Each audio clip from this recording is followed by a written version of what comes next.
வணக்கம். Take one பக்தி சேனல்ல இன்னைக்கு நம்ம ஆன்மீக ஆர்வலர் திருமதி துர்கா முரளி அவங்கள சந்திக்கலாம். வணக்கம்மா. ஸ்ரீ குருப்யோ நமஹ. வணக்கம். வரலட்சுமி விரதத்தை பத்தி நிறைய டவுட்ஸ் இருக்கு.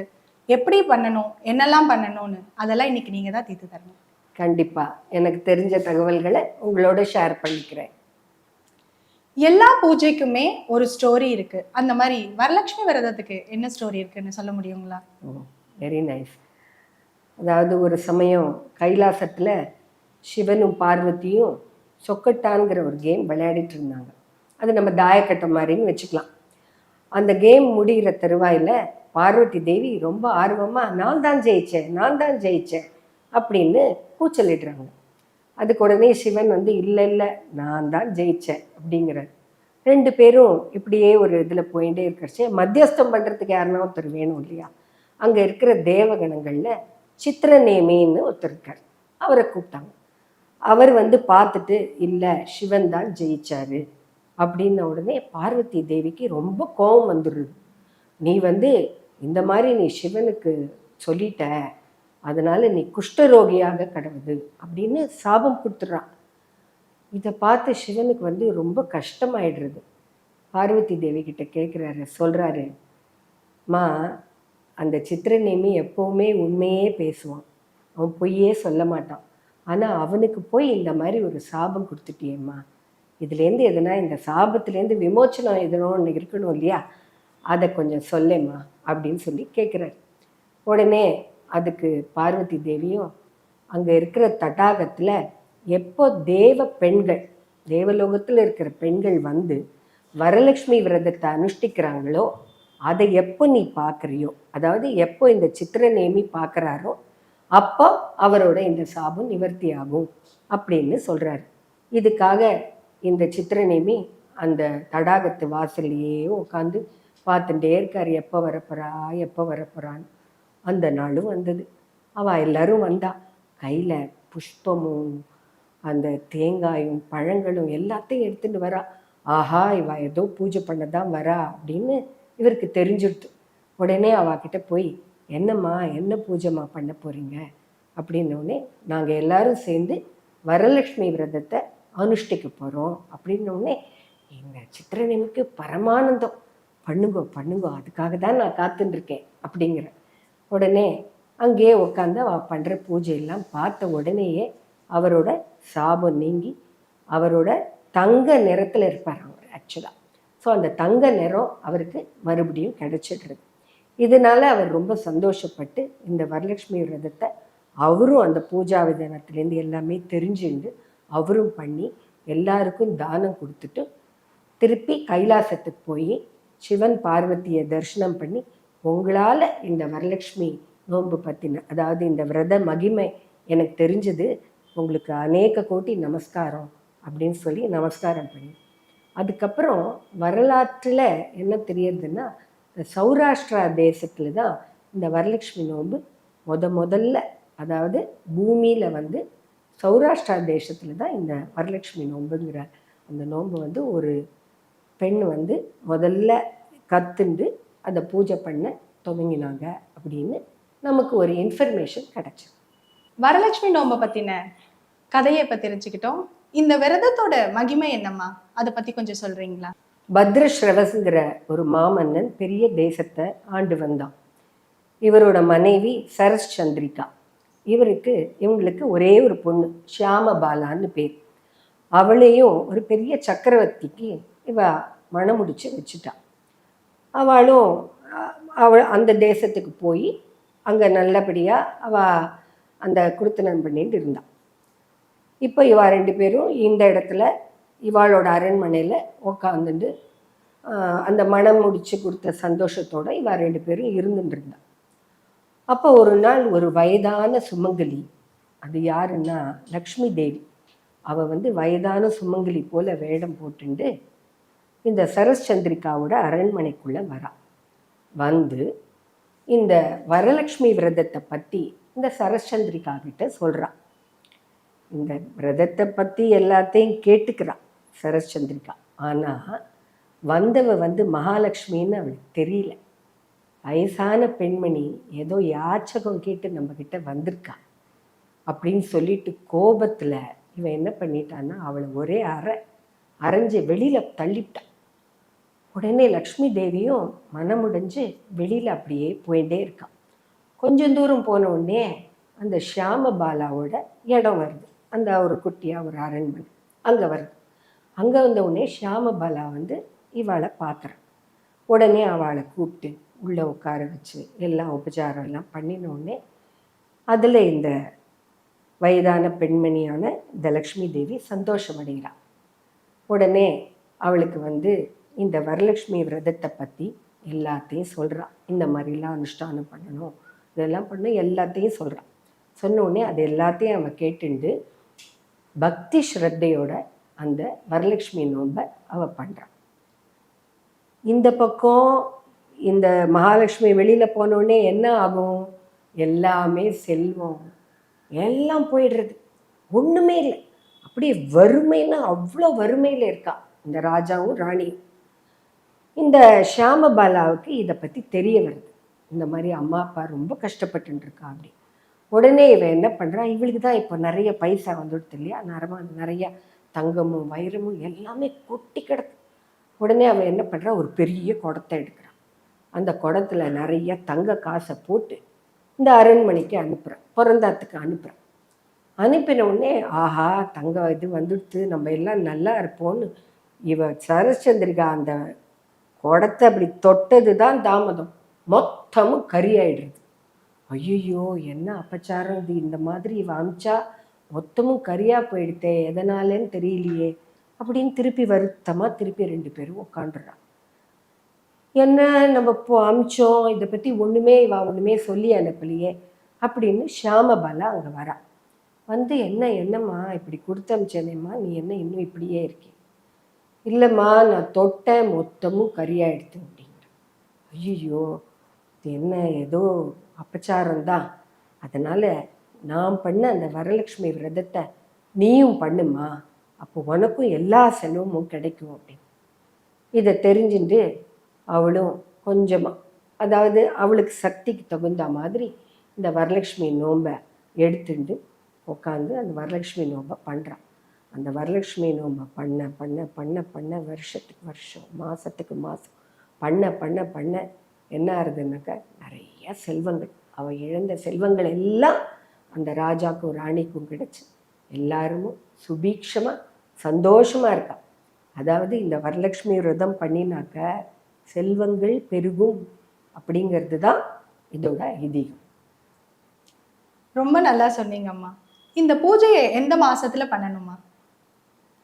இந்த பூஜை ஸ்ராவண மாதம் சுக்லபக்ஷ வெள்ளிக்கிழமை, அதாவது நம்ம தமிழ் மாதத்தில் ஆடி அல்லது ஆவணி பௌர்ணமிக்கு முன்னாடி இருக்கிற வெள்ளிக்கிழமை அன்னைக்கு தான் இந்த வரலட்சுமி விரதத்தை பண்ணணும்.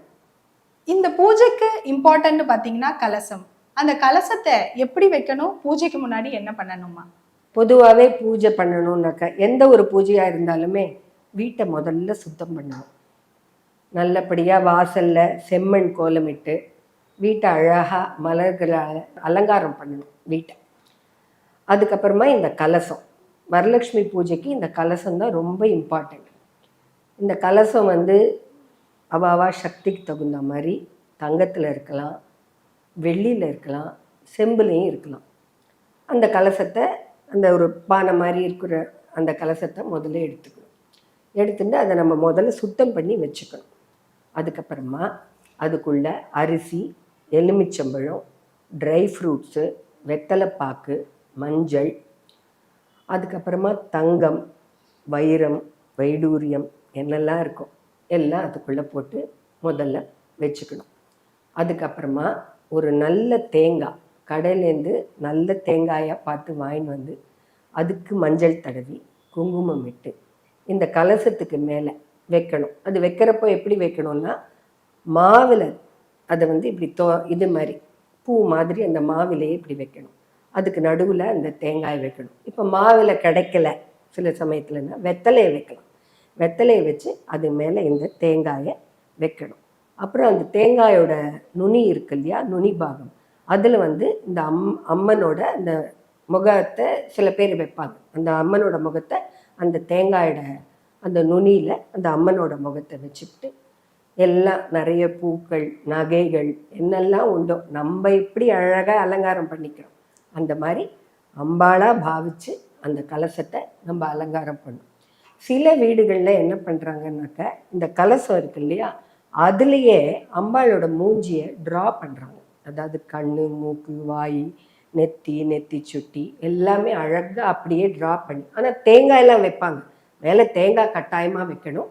பட் அந்த கலசத்துலேயே அதை அலங்காரமாகவும் பண்ணுறாங்க. இன்ஸ்டெட் ஆஃப் கீப்பிங் அந்த முகம் வைக்கிறதுக்கு பதிலாக இதையும் பண்ணுறாங்க. இல்லை முகம்னா முகம் வைக்கலாம், அப்படியே ஃபுல்லாக நம்ம அலங்காரம் பண்ணி அதுக்கப்புறமா ஒரு நுனி வாழை இலையை எடுத்துக்கணும். அதை கிழக்கு முகமாக போடணும். போட்டு அது மேலே நெல்லை பரப்பணும். அதுக்கு மேலே ஒரு தாம்பாளம் வைக்கணும். அந்த தாம்பாளம் ஃபுல்லாக அரிசி வைக்கணும். அந்த அரிசியில் இந்த கலசத்தை வைக்கணும். வச்சு 2 அட்சதை அப்படி போட்டாச்சுனாக்க அம்பாள் அங்கே ஆவாகனம் ஆயாச்சுன்னு அர்த்தம். அதுக்கப்புறமா ஒரு நைவேத்தியம், ஒரு 2 பழம் சாதாரணமாக வச்சு நைவேத்தியம் பண்ணி கற்பூரம் காட்டி அந்த கலசத்தை முதல்ல வாசப்படிக்கிட்ட எடுத்துன்னு போகணும். நம்ம வாசப்படியை தாண்டணும். தாண்டிட்டு அந்த வாசப்படியில் ஒரு அழாக்கில் ஒரு அரிசி வைக்கணும். வச்சுட்டு இந்த அம்பாளை, அதாவது இந்த கலசத்தை வீட்டில் யாரெல்லாம் பூஜை பண்ணுறாளோ அவள் எல்லாருமா சேர்ந்து அந்த கலசத்தை நிதானமாக பிடிச்சிண்டு, இதுக்கு முன்னாடி ஒன்று சொல்ல மறந்துட்டேன். ஆக்சுவலாக இந்த அம்பாள் அப்படியே நேராக வந்து உக்காந்துருவாளா, கொஞ்சம் கொஞ்சமாக தானே மெதுவாக தானே நடந்து வரணும்.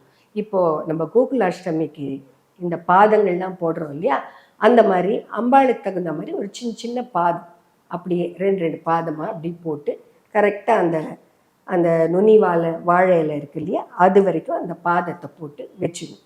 அப்புறம் இந்த கலசத்தை வாசலுக்கு கொண்டு போயிட்டோம் இல்லையா, அங்கேருந்து வந்து முதல்ல இந்த நிலப்படியில் இருக்கிற அந்த அரிசியை தட்டிட்டு, இது என்ன முதல்ல உங்களுக்கெல்லாம் தெரியும், இந்த கல்யாணம் பண்ணின்னு வர புது மாட்டு பொண்ணை நம்ம வாசலில் இதே மாதிரி தான் அரிசியை வச்சு கொட்டிட்டு அதுக்கப்புறமா தான் உள்ளே வர சொல்லுவோம். என்னென்னா அத்தனையும் பெருகணும், அப்படி அப்படியே நிறைஞ்சிருக்கணுமா வீடு முழுக்க.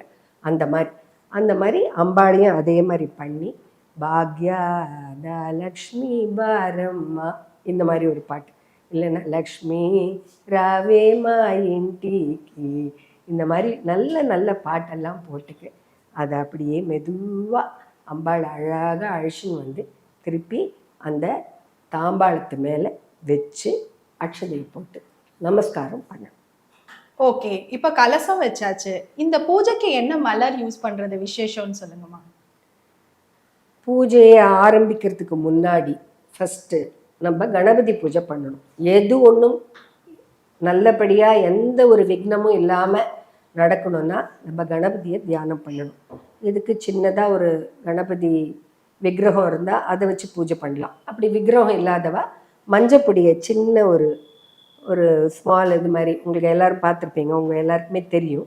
அது மாதிரி ஒரு வெத்தலையில் மஞ்சப்பொடியில் பிள்ளையார் பிடிச்சி வச்சு அதுக்கு சந்தனம் குங்குமம் இட்டு கணபதி ஸ்தோத்திரத்தை சொல்லி அர்ச்சனை பண்ணி பிள்ளையாருக்கு ஒரு சின்னதாக ஒரு வெள்ளைத்துண்டோ ஒரு வாழைப்பழமோ வச்சு நைவேத்தியம் பண்ணிடணும். இது முதல்ல பண்ணணும் பூஜை ஆரம்பிக்கிறதுக்கு முன்னாடி. அதுக்கப்புறமா அம்பாளுக்கு அர்ச்சனை பண்ணணும். அர்ச்சனை பண்ணுறது வந்து நம்ம மெயினாக வந்து என்னென்னா ரொம்ப விசேஷம் அப்படின்னாக்கா தாமரைப்பூ கொண்டு நம்ம அர்ச்சனை பண்ணலாம். அப்படி தாமரைப்பூ கிடைக்கல, ரொம்ப கஷ்டமாக இருக்குது அப்படின்னு சொல்லி இருந்ததுனாக்க, கிடைக்கல, சில இடத்துல எல்லாம் கிடைக்காது, எல்லா இடத்துலையும் எல்லா பூவும் கிடைக்கிறதா, கிடைக்காது. ஆனால் நல்ல வாசனையான பூவால் நம்ம அம்பாளை அர்ச்சனை பண்ணுறோம். செவ்வரளி, அப்புறம் மல்லி, முல்லை, அப்புறம் அந்த பட்ரோஸ் இருக்கு இல்லையா, லைட்டாக இருக்குமே அந்த பட்ரோஸு, அந்த மாதிரி பூஜையை அந்த மாதிரி பூக்களால் கொண்டு நல்ல வாசனையாக இருக்கிற பூவாக பார்த்து அர்ச்சனை பண்ணணும். அப்புறம் அம்பாளுக்கு இன்னொன்று, அந்த ஜடைக்கு தாழம்பூ வச்சா ரொம்ப விசேஷம்.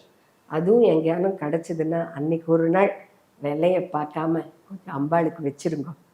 ஆமாம், இப்படி நல்ல பூ கொண்டு நம்ம அர்ச்சனை பண்ணால் நம்ம எடுத்துன்னு போகிற ஒரு கோரிக்கையும் அம்பாள் வந்து நிறைவேற்றி வைப்பாள். அதுதான் இந்த பூக்கள்லாம் தான் ரொம்ப ஸ்பெஷல். ரொம்ப அழகாக சொன்னீங்கம்மா. இந்த பூஜை எல்லாரும் பண்ணலாமா இல்ல யாருக்காவது ஏதாவது ரெஸ்ட்ரிக்ஷன்ஸ்னும் இருக்கா? இல்லை, ஆக்சுவலாக என்னென்னா இந்த பூஜையை சுமங்கலிகள் தான் பண்ணணும். அதுதான் வந்து மெயின் திங். பட் அதுலேயும் ஒரு ஹிட்ச் இருக்குது. என்னென்னா இந்த பூஜை வந்து ஒரு பரம்பரையாக வரணும். பரம்பரைன்னா என்னென்னா ஒரு மாமியார் பண்ணுவா, அதுக்கப்புறமா மாட்டு பொண்ணு பண்ணுவா. அதாவது மாமியார் மாட்டு பொண்ணு 2 பேரும் சேர்ந்து பண்ணுவா. அதாவது அந்த மாமியாராத்துல இந்த பூஜை பண்ணுற வழக்கம் இருக்கணும். அப்படி இருந்தால் தான் இந்த அடுத்தது இந்த மாட்டு பொண்ணு அந்த பூஜையை பண்ணுறதுக்கு உண்டான ஒரு யோகியத்தை கிடைக்கிறதுன்னு வச்சுக்கோங்களேன். அப்படி இல்லை, இப்போ திடீர்னு இந்த மாமியாரோட இந்த மாட்டு பொண்ணு பண்ணிகிட்டே இருக்கா, இங்கேருந்து வேற இடத்துக்கு டிரான்ஸ்ஃபர் ஆகிடுறது. உடனே அங்கே வச்சு கலசத்தை வச்சு இவ பாட்டுக்கு பூஜை பண்ணலாமான்னாக்கா அது பண்ணக்கூடாது. இங்கேருந்து அந்த மாமியார் போகணும், போயிட்டு அவளுக்கு அந்த பூஜையை எடுத்து வைக்கணும். அவளோட வீட்டில் எடுத்து வச்சுட்டு அந்த வருஷத்தில் அங்கேயே பூஜையை பண்ணிட்டு அடுத்த வருஷத்துலேருந்து அவள் தனியாக அந்த பூஜையை பண்ணிக்கலாம். இதே மாதிரி தான் ஒரு குடும்பத்தில் ஓர்படிகள் ஒரு 4-5 பேர் சேர்ந்து இருக்கா, எல்லாரும் வந்து இருக்கா. பல சமயங்களில் அவள் தனித்தனியாக போகும்படியான சுச்சுவேஷன் இருந்தாலும் இவ யார் பெரியவாளோ அவளை கூப்பிட்டு அவாத்தில் உட்காத்தின்னு இந்த பூஜையை எடுத்து வைக்க சொல்லி அதுக்கப்புறமா தான் பண்ணணும். அப்புறம் இப்போ பிறந்தாத்துல இந்த பூஜை இருக்குது பண்ணுறா, புக்காத்துக்கு போயிடுறா, புக்காத்தில் இந்த பூஜை இல்லை, ஓ எங்கள் ஆற்றுல பிறந்தாத்துல பண்ணுவா, இந்த பூஜையை நான் பண்ணுறேன்னு ஆரம்பிக்கக்கூடாது. இந்த கலசத்தை வச்சு பூஜை பண்ணுறதுங்கிறது அந்த பெரியவா மூலயமா அப்படி வர்றது தானே ஒழிஞ்சு தனியாக நம்ம பாட்டுக்கு எடுத்து வச்சுட்டு மற்ற பூஜைகள் மாதிரி இது பண்ண முடியாதுங்கிறது தான். அந்த மாதிரி பண்ணும்போது என்ன ஆகுதுனாக்கா நம்ம குல வழக்கத்தை நம்ம விடாமல் கடைப்பிடிச்சிட்டு வரணும் அப்படின்னு தெரியுது. இல்லை இந்த மாதிரி போயிட்டோம், ஆனால் நமக்கு வந்து வரலட்சுமி நோன்பு பண்ணணும், நமக்கு ஆசை, நோன்பு கயிறு கட்டிக்கணும். அப்போ என்ன பண்ணுறது அப்படின்னா நம்ம பிறந்தாத்துக்கு வரலாம், நெய்வேத்தியம் பண்ணலாம், எல்லாம் பண்ணலாம். கடைசியில் 2 அட்சதையை போட்டு பூவையும் போட்டு நமஸ்காரம் பண்ணி அந்த சரடு கட்டிக்கலாம். அதில் ஒன்றும் தப்பு கிடையாது. சரிம்மா, இப்போ அந்த பூஜை பண்ணும்போது என்னென்ன மந்திரம் சொல்லி அர்ச்சனை பண்ணலான்னு சொல்றீங்களா? பொதுவாக வரலட்சுமி நோன்புனாலே எல்லா ராத்துலேயும் ஒரு கெடுபிடி இருக்கும். ஏன்னா நிறைய பேர் ஆற்றுல வந்து இந்த வாத்தியாரெல்லாம் வந்து பூஜை பண்ணி வைப்பா. அந்த மாதிரி இருக்கிறச்சே அவன் வாத்தியார் வந்து நிறைய இடத்துல அன்றைக்கி வரலட்சுமி நோன்பு ஒரு வீட்டுக்கு போக மாட்டாங்க இல்லையா, நிறைய பேர் வீட்டுக்கு போவாங்க. அப்படி இருக்கிறதே வாத்தியார் வந்து ஒரு டைம் சொல்லுவார், இந்த டயத்துலேருந்து இந்த டயத்துக்குள்ளே முடிக்கணும் அப்படிங்கிற மாதிரி. அதனால் என்ன ஆகுன்னா கடகடா கடகடா கடகடான்னு ஓடும். அப்படி இருக்கும்போது நிறைய பேர் ஆற்றுல இந்த வரலட்சுமி நோன்பு அன்னைக்கு லக்ஷ்மி அஷ்டோத்திரம் தான் பண்ணுவாள் மோஸ்ட்லி. அப்படி இல்லை, நம்ம ஆற்றுலேயே சொல்லின்னு நம்மளே பார்த்துன்னு நம்மளே பண்ணிக்கலாம் அப்படிங்கிற மாதிரி இருந்ததுனாக்கா லக்ஷ்மி சஹஸ்ரநாமம் சொல்லி அம்பாளுக்கு அர்ச்சனை பண்ணி அந்த பூஜையை நம்ம பண்ணலாம். அப்படி பண்ணினாலுமே பக்கத்தில் இருக்கிற யாராவது ஒருத்தருக்கு, ஒரு பிராமணனுக்கு நல்லபடியாக ஒரு தட்சிணையை கொடுத்து நமஸ்காரம் பண்ணி அவரோட ஆசீர்வாதத்தை நம்ம எடுத்துக்கணும். அதாவது வாத்தியார் வராத பட்சத்தில் நம்மளே கூட பண்ணிக்கலாம். பண்ணிட்டு யாரான ஒருத்தர் சஹஸ்ரநாமம் படிக்கலாம், அடுத்தவா வாசிக்கலாம். அந்த பூஜா விதானம், இந்த பூஜை எப்படி பண்ணணும் தான் இப்போ தான் எல்லாம் நிறைய புக்ஸ் இருக்குது, அதெல்லாம் பார்த்து கூட நம்ம பண்ணலாம் வாத்தியார் வர முடியாத பட்சத்தில். அப்படி பண்ணும்போது நம்ம எலாபரேட்டாகவும் பண்ணலாம். இதெல்லாம் depending on all of our circumstances தான். நம்மளுக்கு ஆஃபீஸ் போகணும், 10:30 மணிக்குள்ளே போய் நிற்கணும், அந்த மாதிரிலாம் எவ்வளவோ தொந்தரவு இருக்குது. அன்றைக்கி லீவ் போட முடியாத ஒரு சிச்சுவேஷன் இருக்கலாம். அந்த மாதிரிலாம் இருக்கும்போது மினிமமாக இந்த லக்ஷ்மி அஷ்டோத்திரம் பண்ணலாம். அதுதான். ஓகேம்மா, பூஜையில் அர்ச்சனை எல்லாம் ஓவர். இப்போ மெயின் மேட்டர் நெய்வேத்தியம் பற்றி சொல்லுங்கள். எல்லாத்துக்குமே அதாவது எஞ்சான் உடம்புக்கு வயிறே பிரதானம் இல்லையா? என்னதான் இருந்தால் கூட அம்பாளுக்கு நைவேத்தியம் வச்சா கூட அந்த நைவேத்தியத்தை கடைசியில் சாப்பிட போகிறவா யார்? நம்ம தான். அம்பாள் வந்து சாப்பிட்ருவான்னா நம்ம எல்லாம் சாப்பிட்ருவான்னு நினச்சிட்டு தான் அத்தனை நைவேத்தியமும் நம்ம பண்ணுறோம். அந்த பாவனையில் தான் நம்ம நைவேத்தியம் பண்ணணும். சரி, என்னெல்லாம் நைவேத்தியம் பண்ணலான்னு நீ இப்போ கேட்டிருக்க. யூஸ்வலாக சாதம், பருப்பு, நெய், சாம்பார், ரசம், மோர் குழம்பு, 2 விதமான கறி கூட்டு, அப்புறம் பாயசம், வடை, சித்ரான்னம் ரொம்ப முக்கியம், சித்ரான்னம், அதுக்கப்புறமா கொழுக்கட்டை, இட்லி, சுண்டல், அப்புறம் 5 வகையான இந்த லட்டு, அதாவது இந்த மாலாடு, அப்புறம் வந்து பொட்டுக்கடலை லட்டு, முந்திரி பருப்பு லட்டு, இந்த மாதிரி நம்ம சக்திக்கு ஏற்ற மாதிரி 5 விதமான லட்டு பக்ஷணங்கள். என்ன இதை தவிர்த்து பலவிதமான பழ வகைகள், அதுக்கப்புறமா தேங்காய் இருக்கவே இருக்குது. இது எல்லாம் தான் நைவேத்தியம். இது எல்லாத்தையும் பண்ணி வச்சு ஸ்ரத்தையாக மடியாக பண்ணணும். எல்லாத்தையும் மடியாக பண்ணி வச்சு அம்பாளுக்கு நம்ம நைவேத்தியம் பண்ணணும். ரொம்ப அருமையா சொல்லியிருந்தீங்கம்மா. இந்த பூஜைக்கு கலசம் எப்படி இம்பார்ட்டண்ட்டோ நோன்பு கயிறும் அப்படிதான் சொல்லுவாங்க. நோன்பு கயிறு பத்தி கொஞ்சம் சொல்லுங்க. நீ நோன்பு கயிறுன்னு சொல்கிற, அது வந்து சரடு. சரடுன்னா என்னென்னா உங்களுக்கு எல்லாம் தெரியும். இந்த திருமங்கல்ய சரடுன்னு சொல்கிறா இல்லையா, அது வந்து கொஞ்சம் திக்காக இருக்கும் திருமங்கல்ய சரடுங்கிறது. இந்த நோன்பு சரடுங்கிறது கொஞ்சம் மெலீஸாக இருக்கும், பட் கொஞ்சம் நீளமாக தான் இருக்கும். அந்த சரடை முதல்ல என்ன பண்ணணும்னா வாத்தியார்கிட்டேருந்து வாங்கின்னு வரணும். வாங்கின்னு வந்து அதை நல்லா மஞ்சள் நல்லா அதில் பூசி நல்லா இது அதை கொஞ்சம் ட்ரை பண்ணுற மாதிரி ட்ரை பண்ணிக்கணும். அதுக்கப்புறமா ரொம்ப இம்பார்ட்டன்ட் திங் என்னென்னா, அந்த நோன்பு கயிறு ஒன்றுத்துலேயும் 9 முடிச்சு போடணும். 5ஆவது முடிச்சில் ஒரு பூ வச்சு கட்டிக்கலாம். அப்போ இந்த பக்கம் 4, அந்த பக்கம் 4, நடுவில் ஒரு பூ இருக்கும். இந்த மாதிரி நோன்பு சரடு எல்லாத்தையுமே முதல்ல இப்போ ஆற்றுல ஒரு 5-6 பேர் இருக்கும் சுமங்கலிகள்னாக்க, ஆற்றுல எல்லாருக்கும் ஈவன் கன்னியா பசங்களுக்கு கூட கட்டலாம். ஸோ அவளும் கட்டிப்பா. ஸோ அவள் எல்லாருக்கும் அந்த நோன்பு கயிறு எவ்வளோ பேர் இருக்காளோ அதை வாங்கிக்கணும். அப்புறம் அம்பாளுக்கும் ஒரு சரடு வைக்கணும்.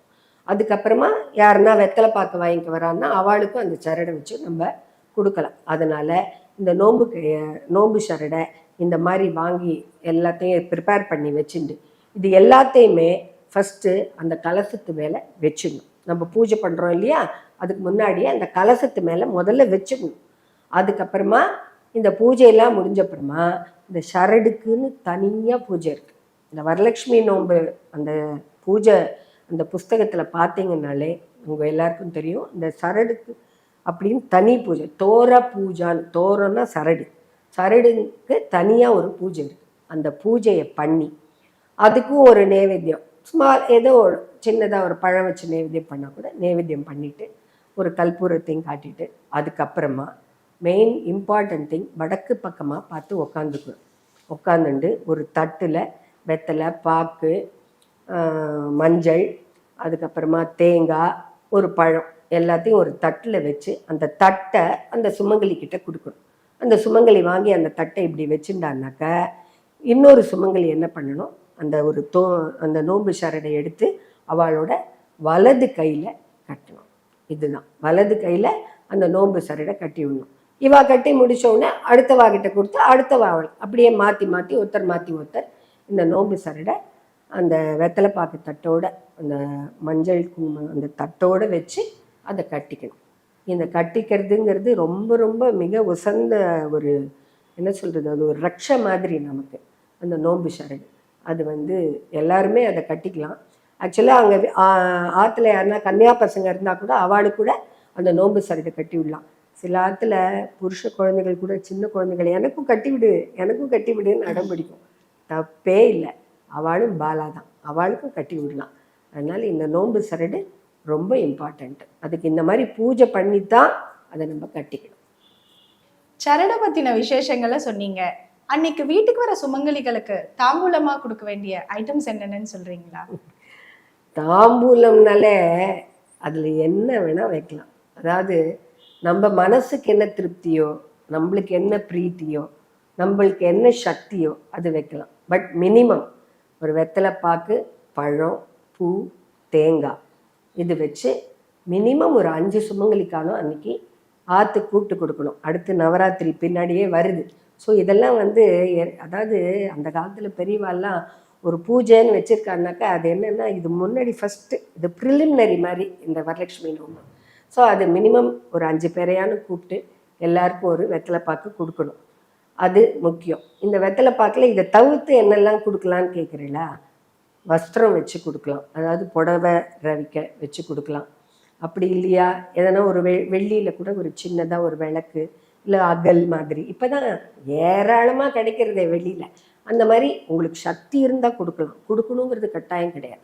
ஆனால் மஞ்சள் குங்குமம் வெத்தலை பாக்கு அது கட்டாயம் கொடுக்கணும். எல்லாத்துக்கும் மேலே ஒரு வெத்தலை பாக்கு கொடுக்குறச்சே கட்டாயம் சுமங்கலிகளுக்கு தட்சிணை வைக்கணும். தட்சிணை இல்லாமல் கொடுக்கறது பிரயோஜனமே இல்லை. அதனால நம்மளோட சக்திக்கு என்ன தட்சணை வைக்கணுமோ முடியுமோ அதை வச்சு கொடுக்கணும். அவளை அம்பாளாக பாவித்து அவளை வரவழைச்சு அவளுக்கு மஞ்சள் குங்குமம் சந்தனம் எல்லாம் கொடுத்து புஷ்பம் கொடுத்து அவள் கையில் இந்த வெத்தலை பாக்கையும் கொடுத்து அவளுக்கும் நம்ம நமஸ்காரம் பண்ணணும். அதுதான் இந்த தாம்பூலம் கொடுக்கறதோட ஒரு சிறப்பு.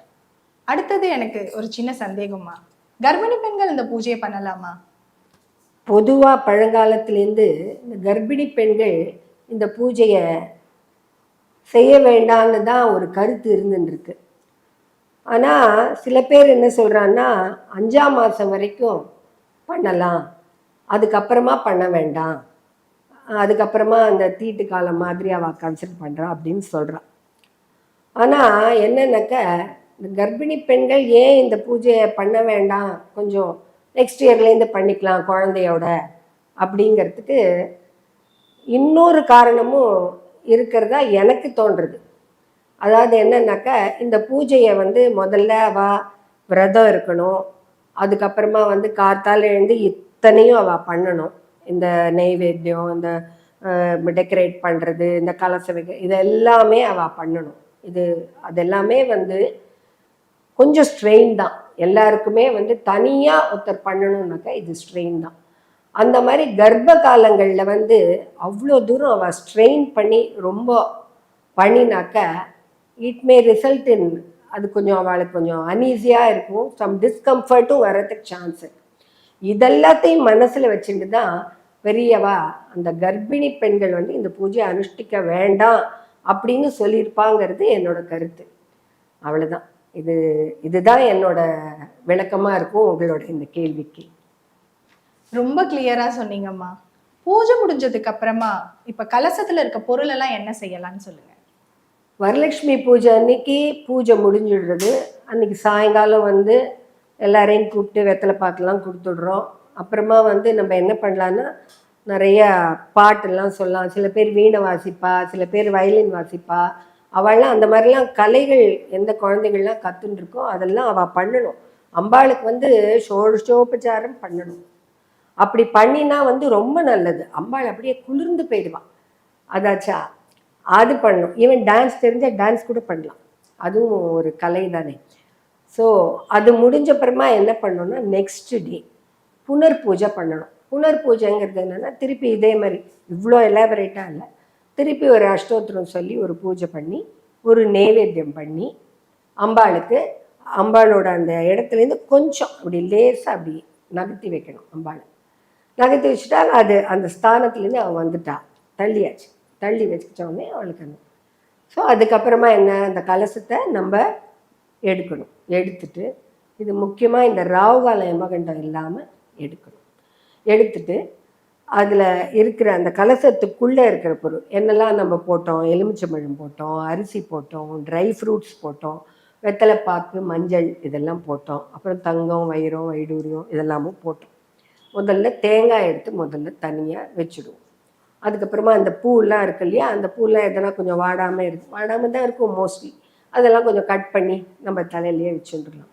அப்புறம் இந்த கலசத்தில் இருக்கிற அந்த பொருட்களை எல்லாம் முதல்ல எடுத்து தனியாக பிரிக்கணும். என்ன, எலுமிச்சம்பழத்தை நம்ம நல்லா ஜூஸ் போட்டு நம்ம குடிச்சிடலாம். அதை திருப்பி எலுமிச்சம்பழ சாதம் காரமெல்லாம் எதுவும் பண்ண வேண்டாம். அதுக்கப்புறம் அரிசியை நல்லா குழச்சி வெல்லத்தோடு சேர்த்து ஒரு சர்க்கரை பொங்கலோ இல்லை பாலோட சேர்த்து பால் பாயசமாக கூட சாப்பிடலாம். இல்லையா இந்த ட்ரை ஃப்ரூட்ஸ் எல்லாம் போட்டிருக்கோம் இல்லையா, அதை ஒரு மிக்சியில் ஒரு ஓட்டி ட்ரை ஃப்ரூட் பாயசமாக கூட நம்ம பண்ணி சாப்பிட்றலாம். இந்த தங்கம், வைரம், வைடூரியெல்லாம் என்ன பண்ணலான்னு யோசிக்கிறீங்களா? என்ன பண்ண போகிறோம், எடுத்துன்னு போய் நம்மளோட நகைப்பெட்டியில் வச்சுக்க வேண்டியது தான். மேலே மேலே இன்னும் நகை சேரணும், இன்னும் நமக்கு நல்ல ஆபரணங்கள்லாம் வரணும் இல்லையா, அதுக்காக அம்பாளோட பிரசாதம் நம்மளோட நகைப்பெட்டியில் பத்திரமா நம்ம வச்சுக்க வேண்டியது தான்.